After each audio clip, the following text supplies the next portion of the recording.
Hello and welcome to the In Rape Campaign Expert Interview Series from the Representation Project. I'm Dr. Caroline Heldman, the Executive Director of the Representation Project. And if you're not familiar with our work, we are an intersectional gender justice organization that uses films and research and campaigns in order to shift hearts and minds in our culture. We want to live in a world that is gender equitable and gender just. Today, we will be talking about sexual violence. And so I want to put up a trigger or activation warning. This entire conversation will revolve around sexual violence. So we recommend that if you are activated or triggered, that you access this video at a later date. All of the expert interviews are posted, and we are so excited today to be talking with Dr. Jennifer Freyd. You probably know her name if you know anything about sexual violence research. She is a researcher, educator, and author. Her research on betrayal trauma and institutional courage have revolutionized the field of trauma psychology and the practice of institutional community building. And I want to just read her bio, and it is long, and it barely does her justice given the scope of her work and given the impact in our understanding of sexual violence and how institutions respond and how individuals respond. So Dr. Freyd is the founder and president of the Center for Institutional Courage, which you can find online. Please Google it. She is a professor emeritus of psychology at the University of Oregon and affiliated faculty at the Women's Leadership Lab at Stanford University. She is also a member of the advisory committee for the Action Collaborative on Preventing Sexual Harassment in Higher Education, National Academies of Science, Engineering, and Medicine. Dr. Freyd was in 1989 and 1990, and again in 2018 and 2019, a fellow at the Center for Advanced Study in the Behavioral Sciences at Stanford University, which is a very prestigious position if you're unfamiliar. Dr. Freyd also served as the editor of the Journal of Trauma and Dissociation from 2006 through 2023. She is widely published, and she's a renowned scholar known for developing theories of betrayal trauma, institutional betrayal, institutional courage, and DARVO, which we will be discussing today if you're unfamiliar. She earned her PhD in psychology from Stanford University, and she has authored or co-authored over 200 articles and op-eds. She is also the author of the Harvard Press award-winning book, Betrayal Trauma: The Logic of Forgetting Childhood Abuse. Her most recent book is Blind to Betrayal, which she co-authored with Pamela Burrell, published by John Wiley, with 7 additional translations. This is the impact of her work. Literally anything she publishes gets translated into multiple languages and distributed throughout the globe. In 2014, Dr. Freyd was invited 2 times to the White House due to her research on sexual assault and institutional betrayal. And in 2021, she successfully set a precedent-setting equal pay lawsuit against the University of Oregon, which was settled. Dr. Freyd has received numerous awards, including being named a John Simon Guggenheim Fellow at the Erskine and an Erskine Fellow at the University of Canterbury in New Zealand, and a Fellow of the American Association for the Advancement of Science. And in April of 2016, Dr. Freyd was awarded the Lifetime Achievement Award from the International Society for the Study of Trauma and Dissociation. Dr. Freyd was selected for the 2021 Christine Blasey Ford Woman of Courage Award by the Association for Women in Psychology. And I can tell you, beyond her research, the sheer amount of courage that she has displayed in standing up to institutions and calling for justice has been a real inspiration. So welcome, Dr. Freyd. Thank you so much, Carolyn, for that nice introduction and for inviting me to be on this webinar with you. We really appreciate you taking the time, and let's jump right in. I want to start with a question about, your life plan, calling, if you will, to study sexual violence and betrayal. When did you know that this would be your calling or the thing that you would be doing, and how did you know that? Yeah, I think it was not one moment, but a process over several years. I was already a professor of psychology with a lab doing research on memory in 1990-91, when I got very interested in the specific topic of people forgetting and then remembering various traumas, including traumas of a sexual nature. And there was a memory psychologist with a PhD from Stanford, and I did not know what this phenomenon was about or how to explain it. And it was one that was touching me personally, but was also getting quite a bit of news coverage at the time. And I basically set out to answer the question, why and how would people forget such seemingly important things like being sexually assaulted as a child? And I developed betrayal trauma theory as an attempt to explain that. And that led me over the next couple of years on a whole journey. And I kind of transitioned from the research I had been doing to focusing full-time on trauma research.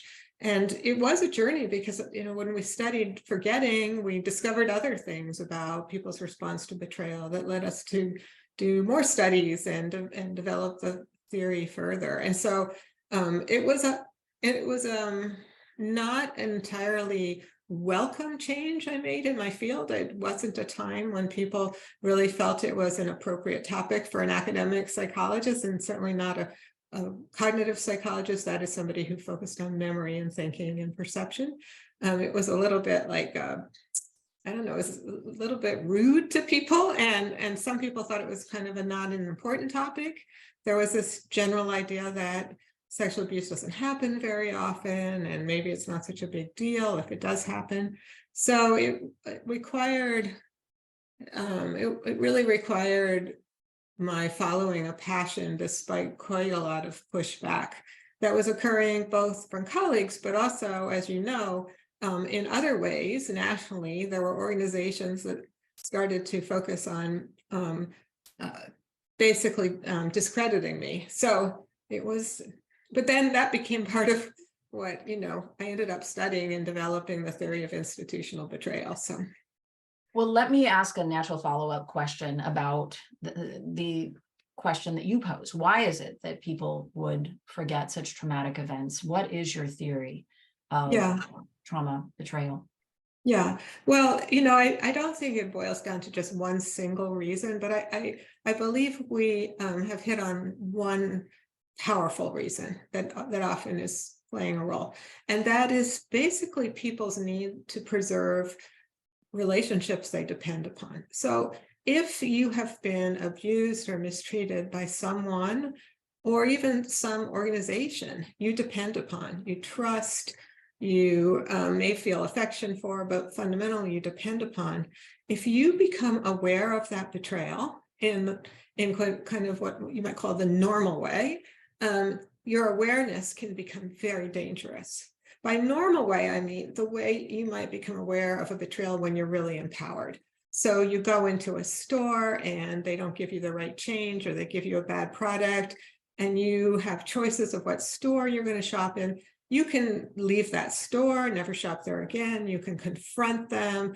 And in fact, when we get betrayed and we are in a position of power, we tend to feel very strongly that negative and take this kind of almost fight or flight action. We fight about it, or we withdraw from the relationship.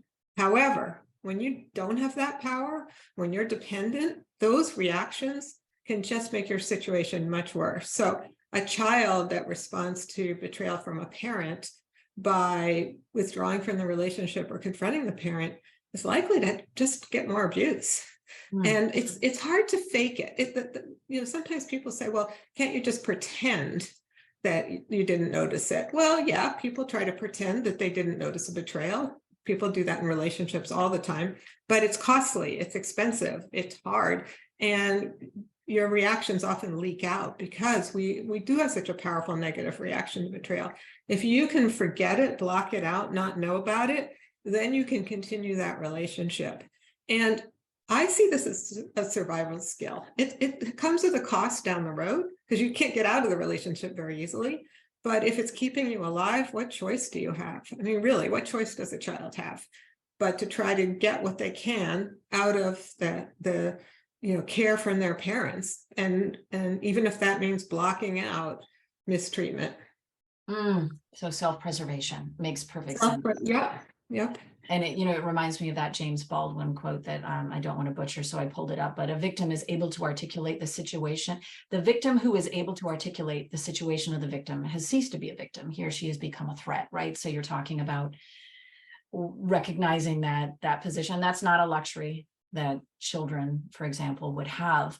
So great segue into institutional betrayal, because you've developed, this theory of betrayal, which when you hear it, of course, any great theory is going to feel like second, of course, right? It's going to feel obvious, except it wasn't obvious. You revealed that, right, through years of research.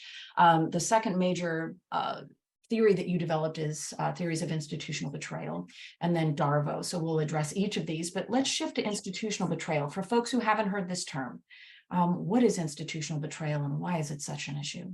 Yeah, well, we came to define institutional betrayal very broadly as whenever an institution someone depends upon mistreats them.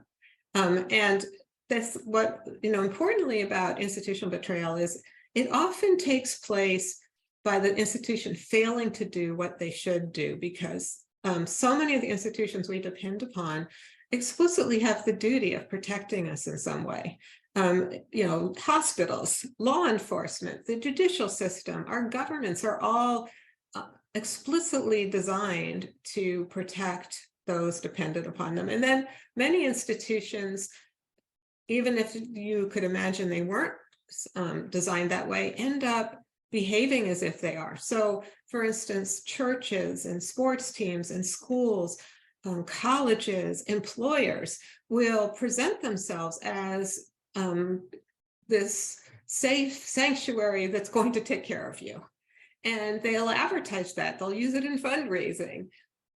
Anytime you've got that set up, and we swim in it all the time, anytime you've got that set up, when the institution betrays you, it's a similar dilemma as to when an individual betrays you that you're dependent on. Because if you respond to that institutional betrayal with awareness, you can risk your position in the institution. And we've really focused in on our research.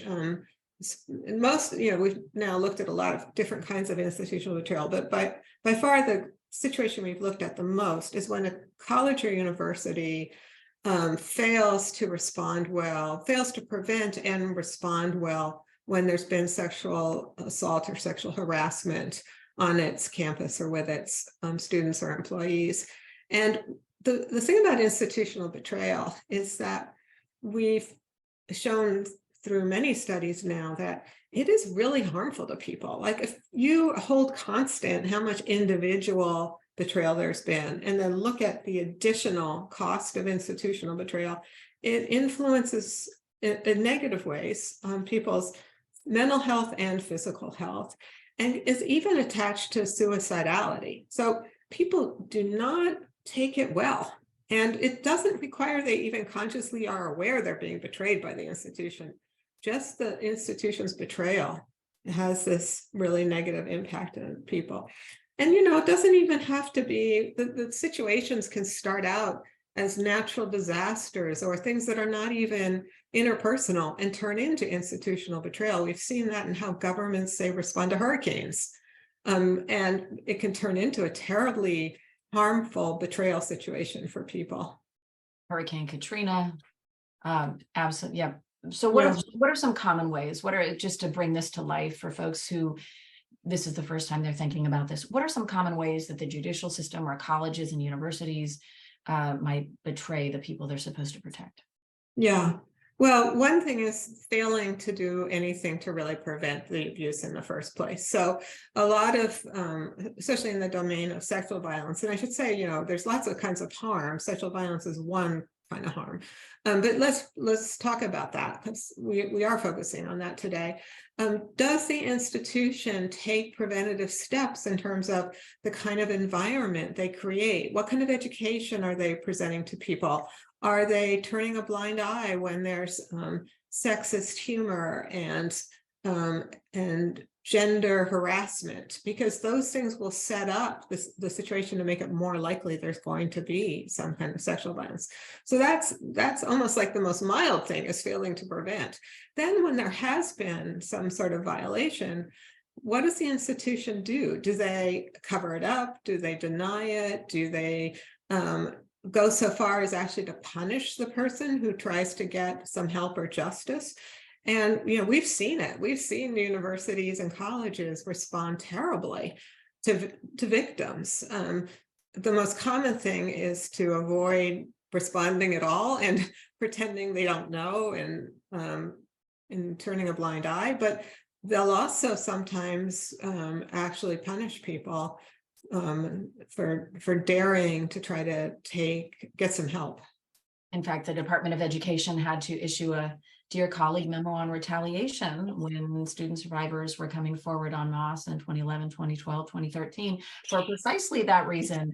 But you have done something really exceptional, right? You founded the Center for Institutional Courage, which is very much in what we call, in theory, right, the political imaginary. You imagine a better world, and so you've developed an institution that gets us there, a center for this.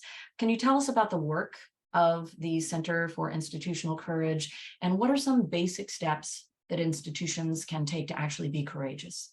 Yeah, well, I should say, I don't actually think this is that hard to fix. That is, institutional betrayal is a terrible problem, but it is one of the more fixable problems in our world, because institutions are somewhat contained, and they almost always have some resources, and they tend to be populated by adults.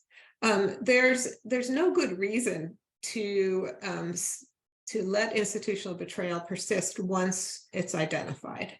And when I first started to do research on institutional betrayal and had findings and took those findings to my own university, I thought, oh, they would be so appreciative. I'd pointed out that there was harm happening, and that this was something that the university was actually harming students and would change their ways. But what I came up against was a lot of resistance and even retaliation myself, as you know.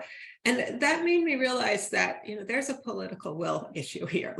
People have to, I really think it's not that hard. It's for us to make the changes. It's figuring out how to motivate making those changes. And that's I don't have the answer to that. But the Center for Institutional Courage is focused on both research and education. And the research arm wants to learn more about institutional betrayal and institutional courage, and the education arm is about sharing that knowledge with the world. And we have done some research, and we have identified, right now, I think we have a list of 11 steps, but I'm sure there are many more that institutions can take.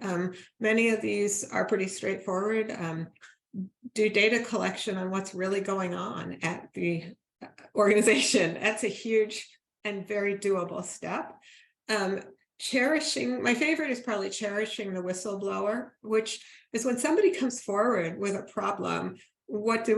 We shoot the messenger and we blame that person and we ostracize them, when in fact they are the best friend to the organization in the long run, because they're bringing forward something that can be fixed and then future harm prevented. And so for whatever reason, institutions and people have such a defensive reaction to learning there's a problem. We could institute and establish regular practices that reward people who come forward. And it's not necessary to reward people with money. A really reward is pretty straightforward, which is honoring them, thanking them for their loyalty and their courage in coming forward. That could make such a difference so quickly in terms of the cultures of institutions and how much betrayal is allowed to just sort of fester.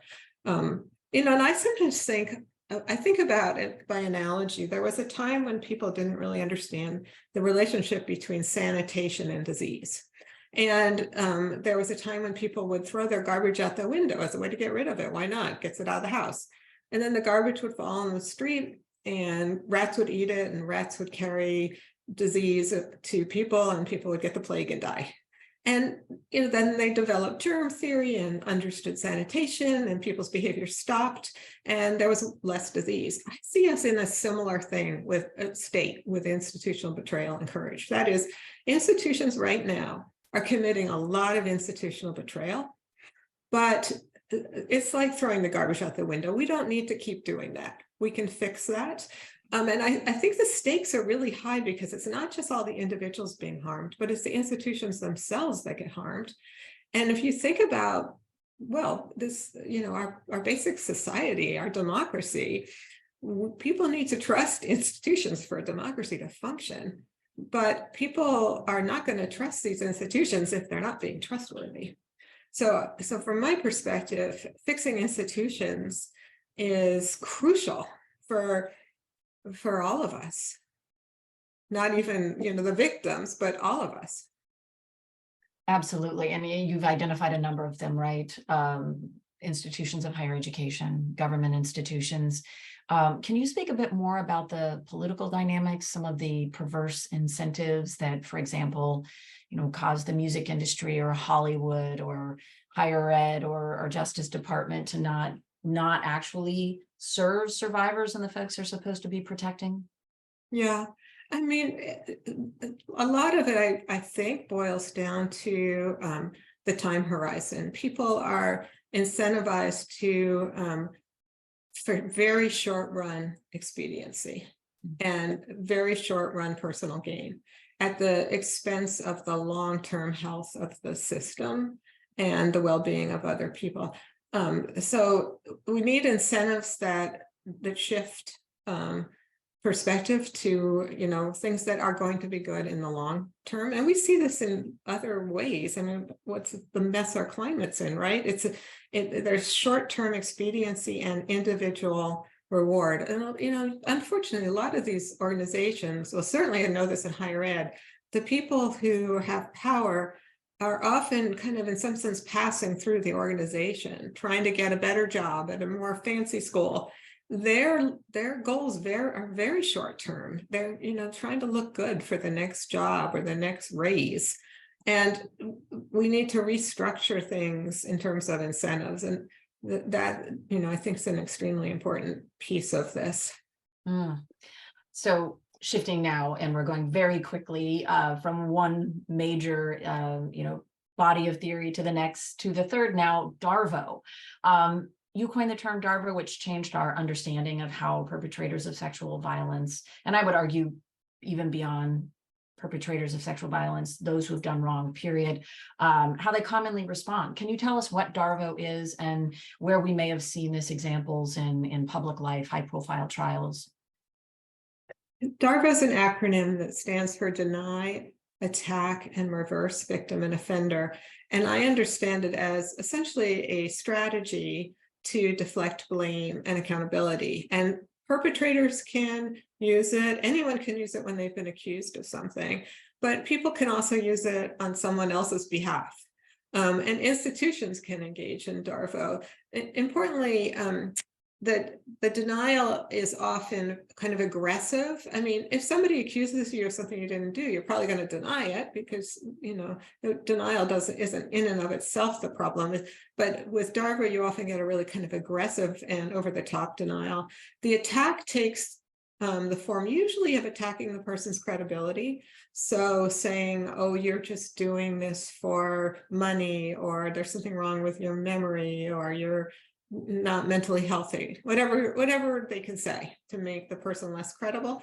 And then the most pernicious part is reverse victim and offender, because here what the person who's being accused says is, you're harming me with your accusation, you're ruining my reputation, you're a terrible person, you're the problem. And this is can be very disorienting for people. And we've conducted research on DARVO and found out that, in fact, it can be quite effective for the perpetrator. That if somebody uses DARVO against somebody else, the person who's getting DARVO'd, who's receiving it, is more likely to blame themselves and feel that they've done something wrong. And then third parties who observe it are more likely to doubt the true victim, you could say, the person who first brought up the accusation. when DARVO comes into the picture. The good thing is our research also indicates that if you educate people about DARVO, it helps mitigate against those effects. So I do think there's going to be a role for education. You know, I've seen it so many times in the public world. The place I first identified it was long ago now, in the 90s, and it was when Clarence Thomas was up for confirmation to the Supreme Court, and there were hearings, and Anita Hill brought forth allegations of sexual harassment, and the response to her allegations was what I came to call DARVO, because not only Clarence Thomas, but other people in the Senate and in, you know, in the media engaged in this attack on Anita Hill. So they denied what she was saying was true. They attacked her credibility, and they definitely cast her as the perpetrator of some harm and Clarence Thomas as the victim of that harm. And, you know, we saw it again, in my opinion, with the Kavanaugh hearings. I remember watching those with a group of colleagues, and moments before he would say something, be able to say he's about to say, because it was such classic DARVO that was occurring in that case. Harvey Weinstein engaged in it. Bill Cosby's engaged in it. Bill Clinton engaged in it recently when in an interview about what had happened when he was president with Monica Lewinsky. So it's something that people in power, as well as people without as much power, do quite frequently. And it's the vehemence. I remember thinking that with Kavanaugh, that Yeah. over the top vehemence and the persecution. Your work really helped like open that up. Yeah.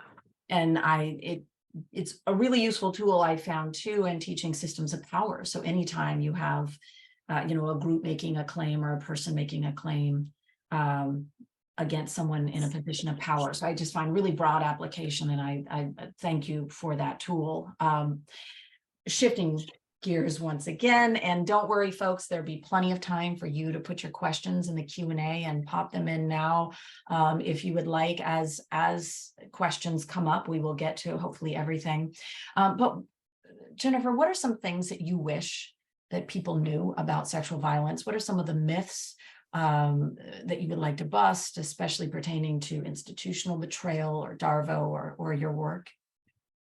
Yeah, I mean, I think that it used to be thought sexual violence didn't really happen very often.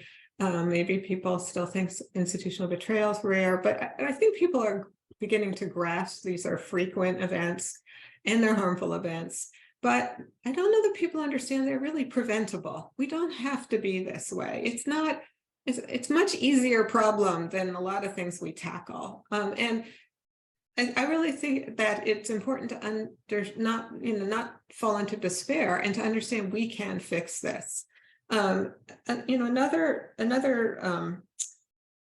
thing that I think is really important is a lot of times with sexual violence, people think that it's about the physical contact, that's where the harm really resides. And of course, sexual violence often does involve harmful physical contact. But the really crucial thing there is the violation of somebody's autonomy and boundaries. And what really matters in terms of how much harm is often the relationship. So you can have a very harmful kind of sexual violence that doesn't involve touching at all, that involves what somebody says and how they treat you and how they violate your boundaries. And often that's how sexual harassment operates. But parents can do that too, as well, with their kids. So yeah, there's just, I think, an underappreciation of how psychological sexual violence ultimately is. And then finally, I think people don't always appreciate that what happens after an event can be as important as, or even more important than the event itself. So somebody gets raped, that's a terrible thing. But what will predict how they're doing down the road, even more than the details of the rape, is the social response after the rape.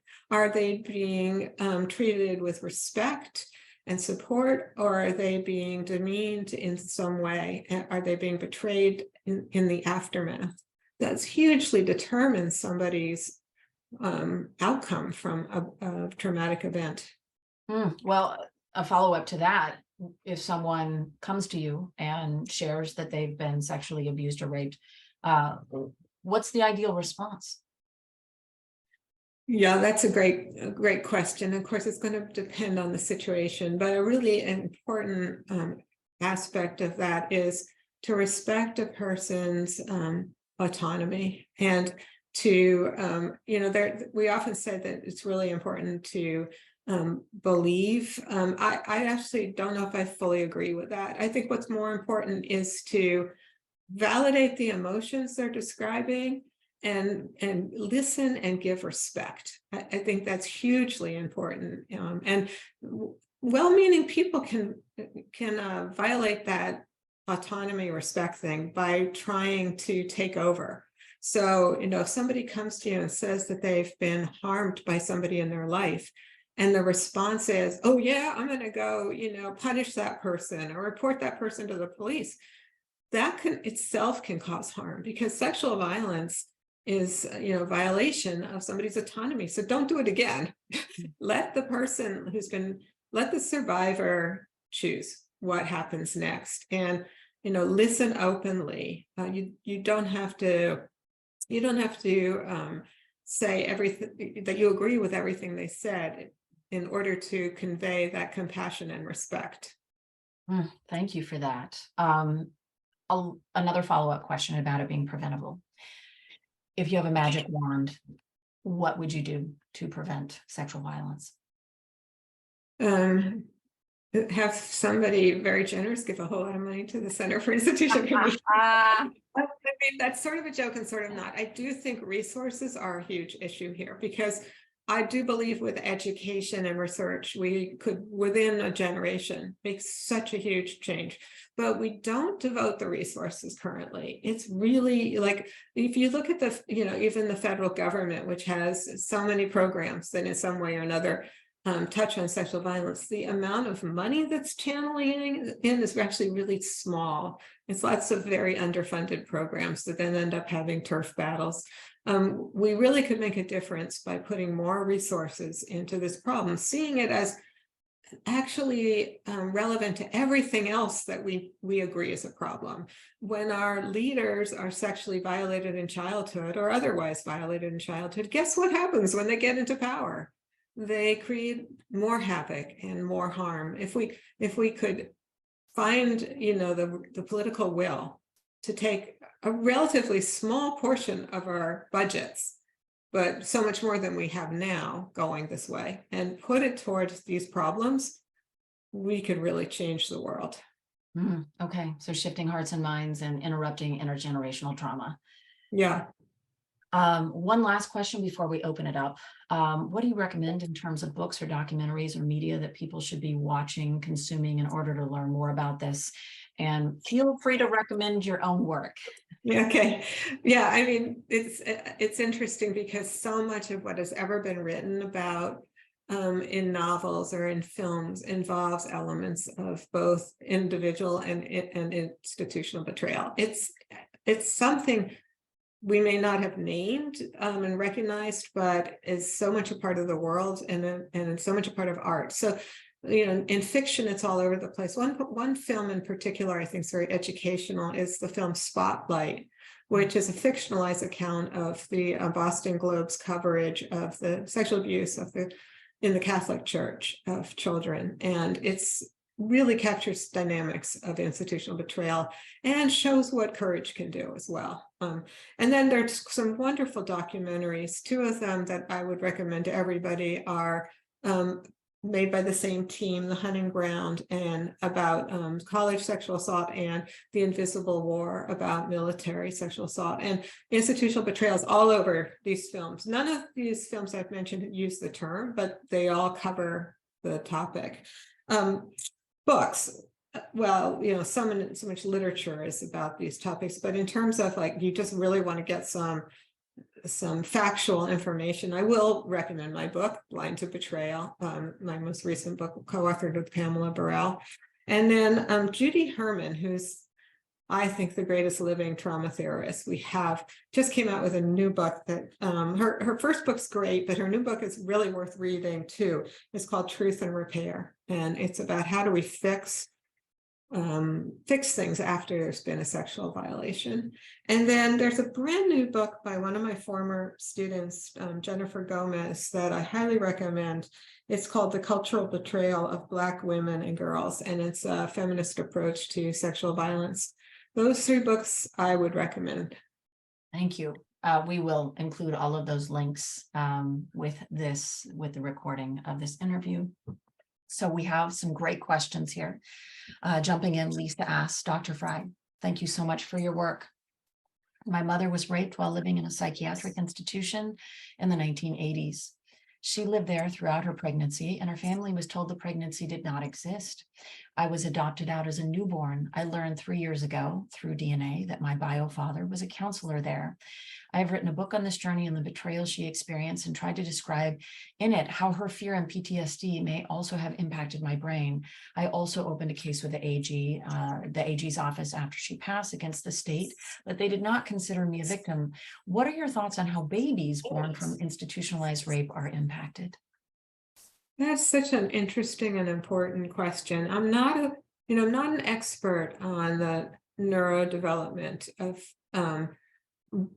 infants, never mind of fetuses, but it would not seem to me impossible. In fact, it seems likely that the mother's experience has pretty profound impact on the development of the child in utero.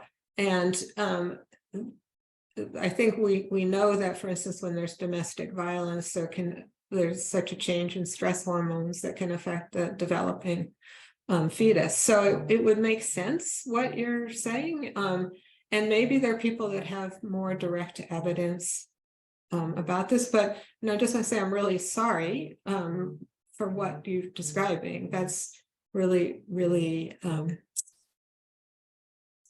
poignant to me. I'm very sorry, but I'm also very impressed you were able to use that to write a book. So thank you for that. Thank you, Lisa. Anonymous asks, I have witnessed and experienced many organizations where those with institutional power blame rather than support. It strikes me that building accountability skills and truly understanding how to hold oneself accountable, along with cultivating healing center cultures, could serve as an antidote. What might be some strategies for those who lack institutional power to affect change in organizations and institutions? What have you seen work in changing leadership perspective? What is the likelihood of these organizations or leaders changing? So 3 questions maybe in one there. Yeah, that's a great question. I've been for several years trying to put together examples of institutional courage. And one way institutional courage can occur is when you actually do have a leader who shows courage. And that can be very transformative very quickly because the leader has access to all sorts of power in the organization. But of course, that's pretty rare. And it's more likely that somebody with less power in the organization is the one who really wants the change. But what can an individual do when they don't have that power, and the probability that if they try to make change, they're going to lose their position in the institution altogether? What I have seen work is solidarity, when people can find like-minded colleagues and together confront the institution. And I've seen a couple examples of where that's really made a change. One of my favorite involved a group of faculty who wrote an apology letter on behalf of the institution after the institution really had committed quite a bit of institutional betrayal around the sexual harassment of a graduate student. And the brilliance of this was that the faculty did the apology letter speaking for the institution. They said, we are sorry, and they apologized directly. And it was, I think often people don't realize that they can take matters into their own hand in that way. It would never have worked if it wasn't about 100 faculty. But with 100 faculty, what was the administration then going to do? They're going to say, no, we don't apologize. So it was quite effective. In other cases, I've seen employees strike and protest, and sometimes that does cause those in power to change how they're looking at the situation. Forces them to. Yes. It's interesting, these questions. I will note that there are a lot of anonymous questions here, which really speaks to, I think, institutional retaliation, right? That folks are maybe concerned about that more so than other interviews. So anonymous asks, and by the way, no judgment on that. There is no one has any obligation to put themselves in harm's way in order to advance a larger cause. I think we romanticize that, and it really harms a lot of survivors who put their personal lives in. They sacrifice a lot for a movement that moves very, slowly. But Anonymous asks, as an advocate, what are the best steps to take to support victims and survivors when institutional betrayal is happening and very pervasive through a Title IX investigation at a university? Yes, so probably the answer, well, of course, depends on a lot of things, but one big thing is whether the advocates are inside the institution or outside the institution. If they're inside the institution, they may be able to provide certain accommodations. And certainly the things I said earlier about responding with respect and compassion are going to almost always be beneficial. But if somebody's inside the institution and has some access to resources, they may be able to, in a material way, provide a certain amount of support. Outside the institution, there's less that can be done at that pragmatic level, but certainly there can be psychological support and maybe help problem solving, finding ways to maybe locate attorneys that are willing to work pro bono, that sort of thing. So I think it's always beneficial to people who are struggling, because it can be such a David and Goliath situation. If they're struggling with a great big institution, to have the support of even one other person can make a difference in terms of how they feel about their own role. And you bring up a great point about outsiders versus insiders. In advocating for students, I've often found that they don't really know what they can ask for. They don't know, for example, that they can talk to their professors and they can get some leniency and in their coursework in terms of deadlines. And they may not know, institutions. I mean, if you have seriously been harmed, why are you paying for this experience which you're not getting in terms of, I had this idea that if you go to college and you get raped, you should have your tab for college covered. That hasn't happened, but they don't necessarily know what to ask. And you can certainly, you as a faculty member, I'm sure had this experience many times. You can help them navigate, a system they may be unfamiliar with. Yeah.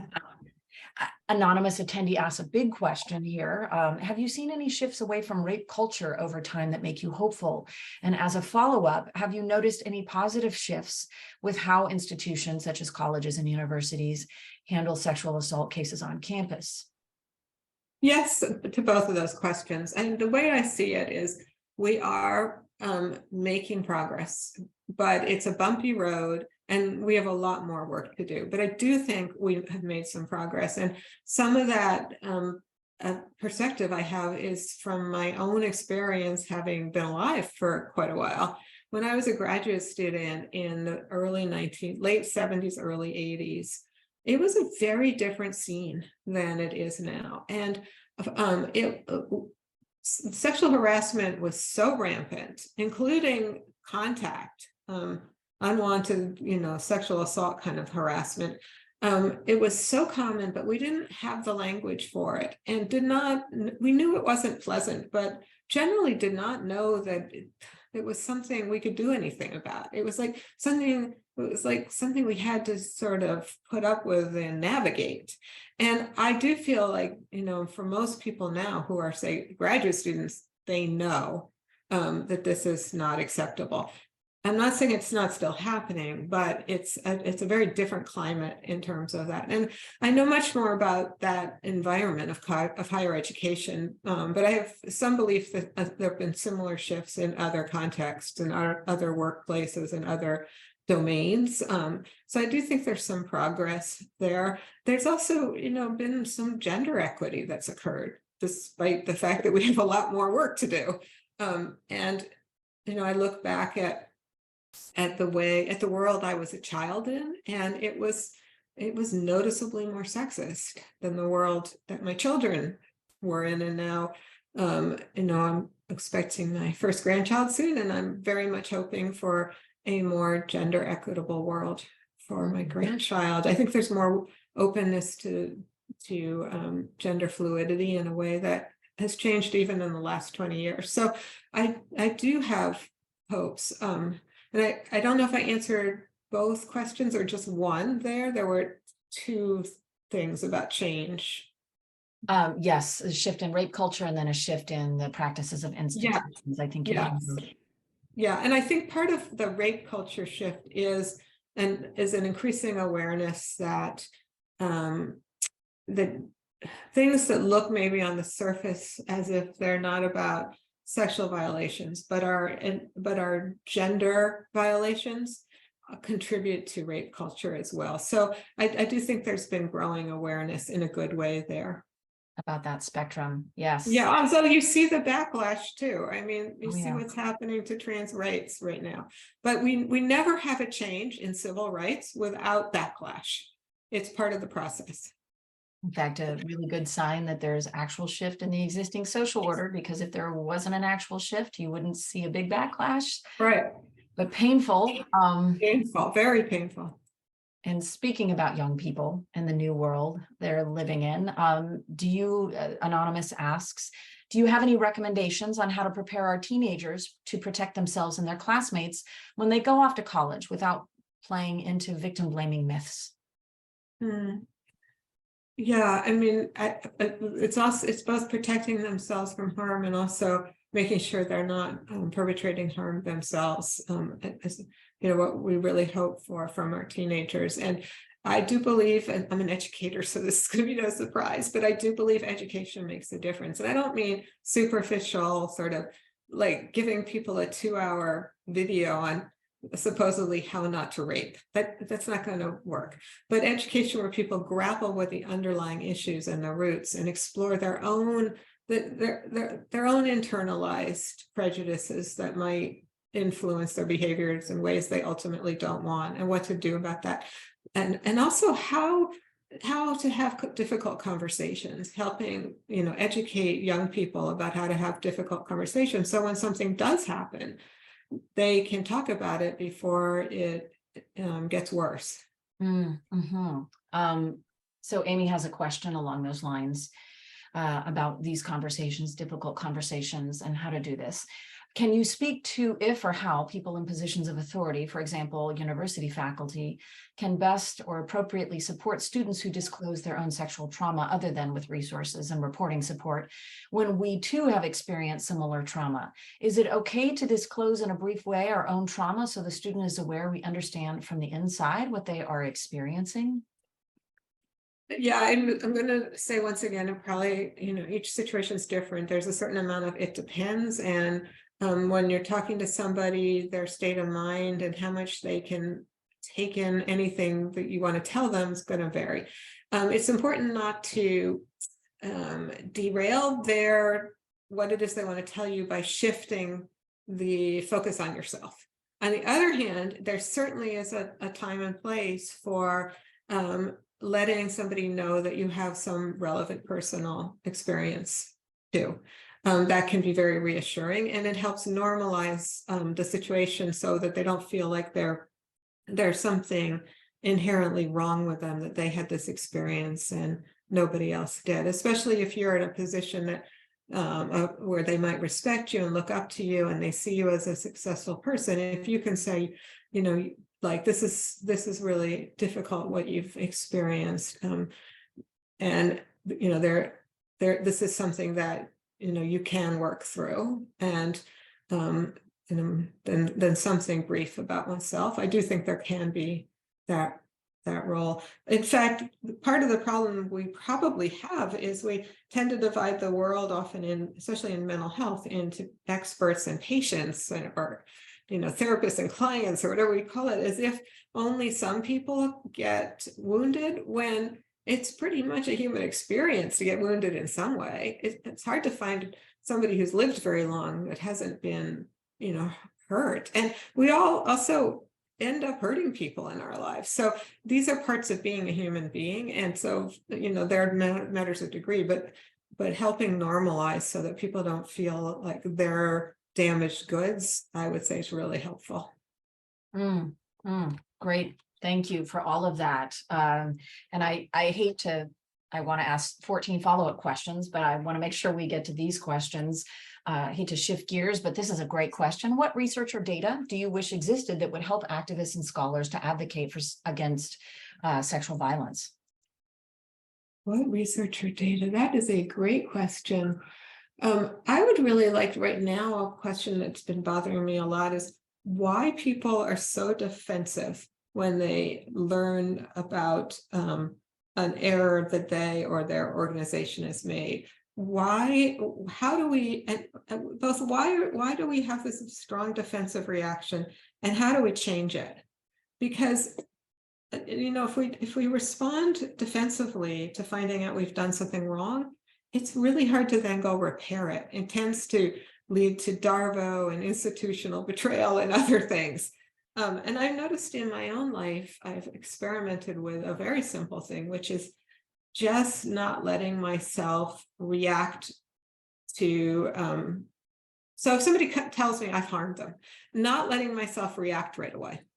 In an open, in a sort of external sense. Of course, internally, I'm going to react, but I don't let myself say something, because the first thing that might come to my mind is not going to be helpful. And it's very likely going to be defensive and harmful.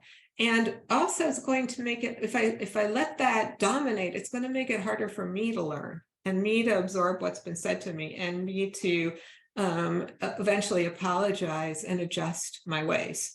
If I sit on it for whatever amount of time I need to sit on it, maybe it's 5 minutes, an hour, a day, a week, whatever it is, until I kind of calm down and get past that initial defensive reaction, I'm going to have a much more healing response, not only for the person, but for myself as well, because we're all human. We all make mistakes. We're all parts of organizations that make mistakes. That's just inevitable. So what we do when we learn that really, really matters. So I would like research that would help us do a better job at that, because I think it would get us very far. Yeah, how to take a beat, how to take a breath, or however much time. There's the adage, or the advice of sitting on an email, a nasty email a day before you send it, but really like practicing that and the effects of that. That's a great research agenda. Let's segue into someone who is pursuing her master's in social justice and human rights. So maybe that's your dissertation or master's, your master's thesis. They have the intention to specialize in sexual violence awareness, education, and prevention. Do you have any advice as I make my way through this program? Thank you in advance. So advice perhaps for coursework, or I'm not sure I quite know what the question is. It's not clear, although I do think you just gave them their master's thesis if they take you up on that really creative idea. But they're studying violence awareness, education, and prevention. And so a couple things spring to mind, if I can take the liberty of framing this. One is the resistance you have received throughout your career as you go into new areas, and folks not thinking that it's important work or being threatened by the work. How might this person they're going into social justice and human rights, I'm going to guess they'll get some dismissal of sexual violence in that program, even though it's purportedly, on the surface aimed at a great concept. So the resistance, maybe what they should be studying, how they might navigate it, and then maybe how they might apply it on the other end to make it more effective beyond the academy. Yeah, so those are all such important things. I mean, I would say a really crucial thing to attempt to do is to have a support network. Find other people who have similar interests and who are just willing to support this person as they pursue this difficult topic, so that when there is retaliation and resistance, that there's social support for that. And then if there's other people that have shared interests, it's great to have a community to bounce ideas around, because it can be kind of lonely researching a topic that is scary to other people. For careers after, there's so many domains where knowledge of sexual violence is relevant. There's all sorts of nonprofits where, people are needed with this expertise. Of course, there's academic positions, and there's lots of government positions where knowledge of sexual violence could really make a difference. We have a phrase we haven't used today that is relevant to a lot of government jobs is trauma informed. And trauma informed is basically the idea of knowing enough about how people respond to trauma and the rates of trauma and what it looks like, that programs, whether they're education or social services, contribute to healing, not harm. And this can really make a difference, and especially if you have education in trauma, that really can make a difference in instituting trauma-informed policies. Yep, whether it's in the criminal justice system, whether it's in addiction and recovery services, you name it, government programs across the board. So you've seen one of the therapy kittens, right? We have 5 potential therapy kittens coming onto the screen. So that was Dolly. We may see some others. One more substantive question, and then 2 really positive comments that we will end on. Molly asks, are there laws we can change to stop protecting abusers and align with supporting victims? Oh, so many laws. That's a really great question. I do think we have a lot of work legally. I was very heartened to see some advocates start to make a difference in laws around forced arbitration in the workplace, because when there's been sexual violations in the workplace, companies have been able to force people, because they signed some contract they didn't even realize they signed, into arbitration, which is secret and they don't have any power in. And laws have started to take place that stop that requirement for sexual violence. And that's huge. Another related kind of law has to do with non-disclosure agreements, where people don't realize that they're agreeing to this, but they sign some contract that says that they're not going to talk about what's happened inside the company. And when they get sexually harassed or raped or whatever terrible thing happens to them inside that company, they're not allowed to talk about it. And that's a terrible, terrible thing to do to somebody. So there have been advocates who've started to really get legislation that does not allow that kind of non-disclosure agreement around these sorts of experiences.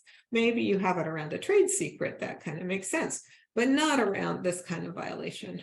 Yep, we worked hard to pass that in California. So many laws that we could, everywhere you turn, there's a law that's relevant, I would say. And Angie says one new law that we're pretty excited about in Delaware allows victims and survivors of sexual violence to get protective orders against their perpetrator, just as they can in domestic violence cases. That's great. By the way, this is Harvey, the therapy. So we have 2 really great comments that I want to end with. First, Anonymous says, thank you for validating the anonymous choice and the reality of retaliation, speaking truth to power in organizations with leaders who lack the skills to navigate these types of betrayal and harm have cost me my job in the past. I rarely shy away from speaking up and out. And when I don't know who else is in the room, it is a challenging situation to navigate. So she really appreciates your work, or this person, they really appreciate your work on that. And then we'll end with Eve saying the presentation is awesome. Dr. Freyd is so spot on with her approach from betrayal trauma to DARVO to all of her considered responses. So we will end there. Dr. Freyd, you are just incredible. You have shifted the way we think about this. You have shifted the culture. I really want to honor your work, and thank you so much for taking the time to share your wisdom with us today. Thank you for having me. Thank you. And we'll sign off with therapy kitten Harvey. I know this is really tough. This topic is really tough. And I wish all of you self-care and, be kind to yourself and take the time you need after this experience. And we'll see you all soon. Thank you so much. Bye.